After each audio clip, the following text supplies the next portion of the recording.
Hola compañeros, mi nombre es Vanessa Margarita Zúñiga Barrena y les voy a hablar sobre el tema amenaza de parto pretérmino.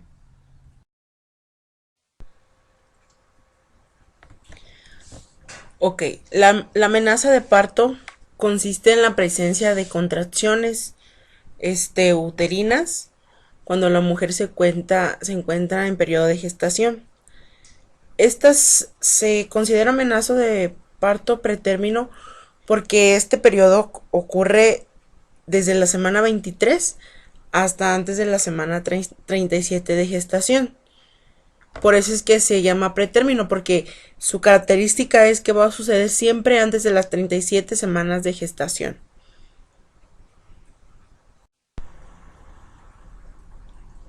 Dentro del embarazo de parto pretérmino existen diferentes clasificaciones de acuerdo a la semana en la que aparece.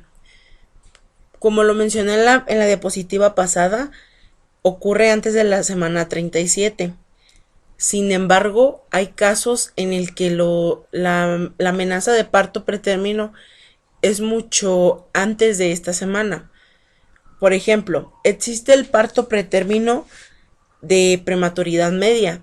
Este ocurre entre la semana 33 a la semana 36.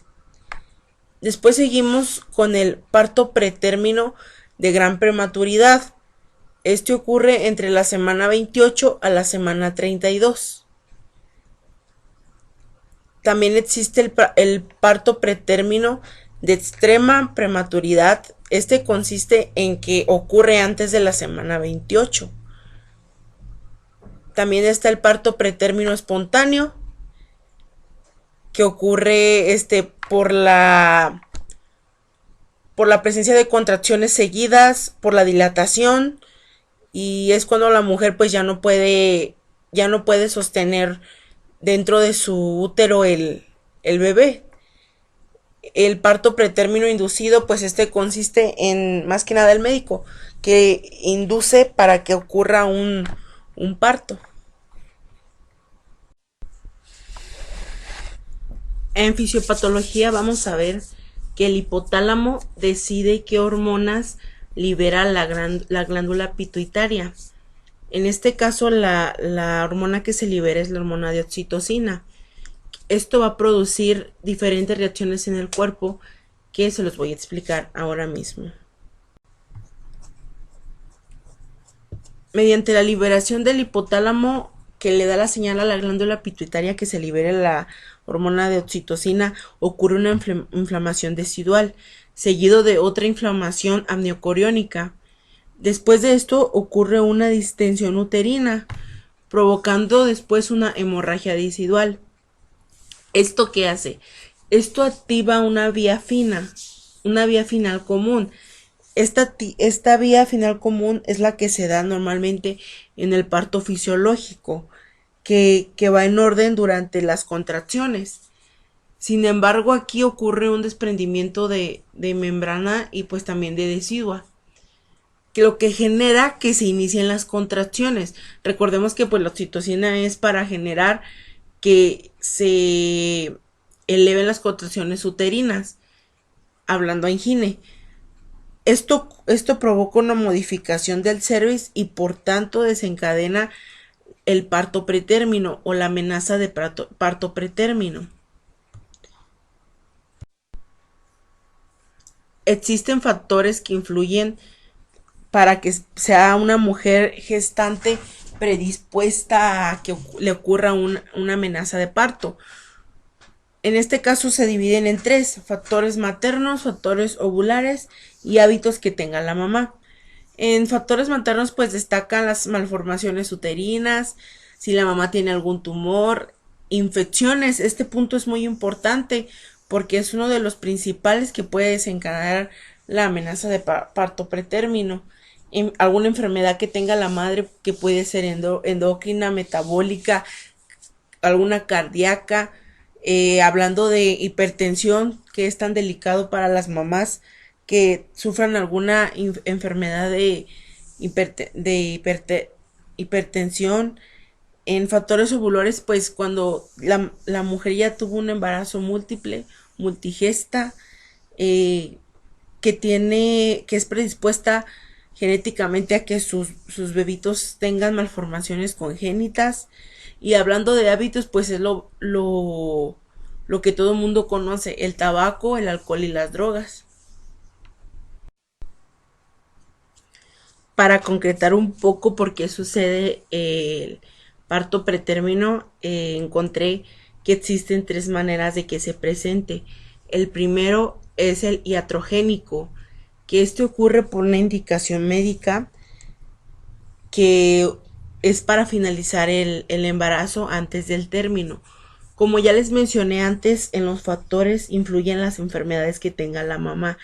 Este tipo de manera que se presente la amenaza, el parto pretérmino, es precisamente para esas mujeres que presentan patologías que ponen en riesgo su vida y también la vida del feto.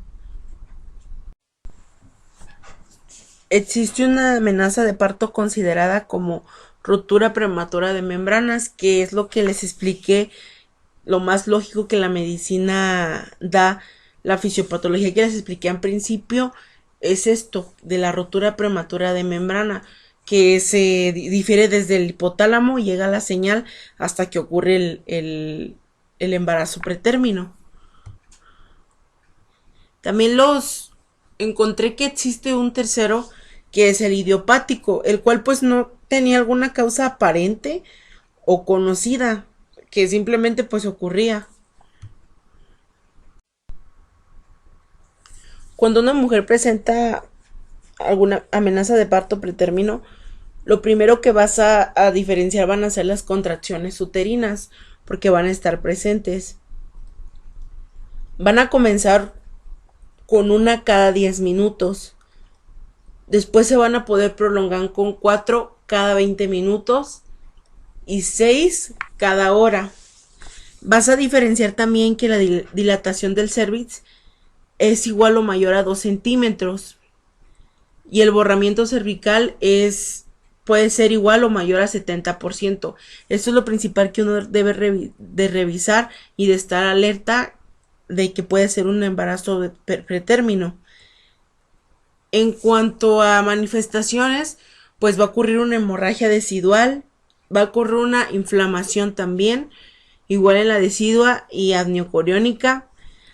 La mujer te va a referir dolor típico como que si fuera cólico, y principalmente en el área lumbar.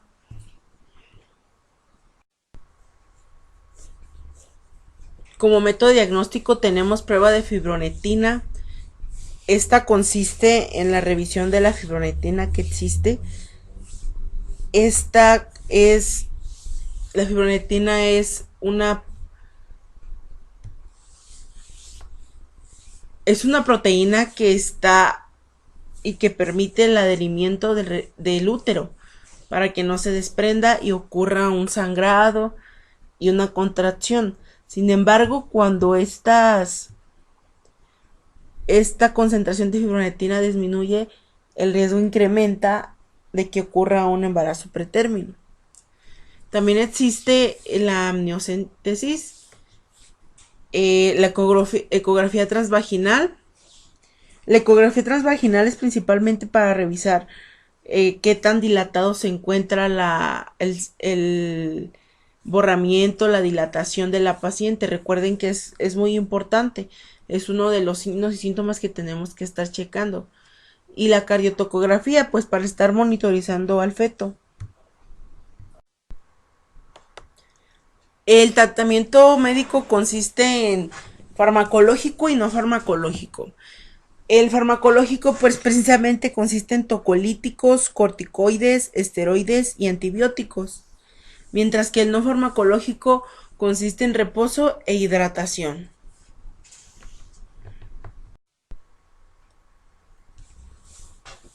De acuerdo a la sintomatología que se presenta en esta patología, yo escogí los siguientes diagnósticos. Para mí el primero consideré que es el riesgo de alteración de la diada materno-fetal, dominio 8, sexualidad, clase 3, reproducción. Mi segundo diagnóstico es el 0026, que es el riesgo de sangrado. que es dominio 11, seguridad y protección, clase 2, lesión física. Y el 3 que escogí es el 0028, que es el riesgo de déficit del volumen de líquidos. Dominio 2, nutrición, clase 5, hidratación. Comencemos con el primer diagnóstico, que es riesgo de la alteración de la diada materno-fetal. El primer indicador que escogí fue el 4021, que es la disminución de la hemorragia de útero ante parto. Recordemos pues que es una de las principales causas por la que también fallece una mujer en el parto, las hemorragias. Después escogí manejo de la medicación y severidad de la pérdida de sangre. En mi segundo diagnóstico, que es el riesgo de sangrado, pues el estado materno preparto, el estado materno de la madre, y también el estado fetal prenatal.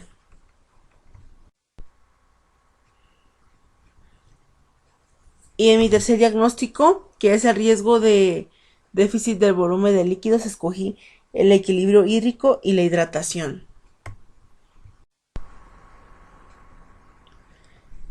En cuanto a mis intervenciones, en mi primer diagnóstico de riesgo de alteración de la diada, puse que pruebas para evaluar el estado fetal del bebé, monitorización de movimientos fetales, escribir guías sobre signos y síntomas que requieren atención inmediata. En este caso se realizaría informando a la mamá y que ella nos dé la información pertinente de cómo está su estado. Monitorizar la aparición de un trastorno hipertensivo. Revisar si existe algún factor de riesgo que intervenga en su recuperación. Y pues sobre todo instruir al paciente sobre los signos de peligro que existen después del embarazo. En riesgo de sangrado, escogí como prioridad monitorización de los signos vitales, palpar para ver si existen contracciones uterinas, la vigilancia de la hemorragia, administrar algún hemodiderivado si es que corresponde con la mamá, y también determinar cuáles son los fármacos que necesita para sentirse mejor.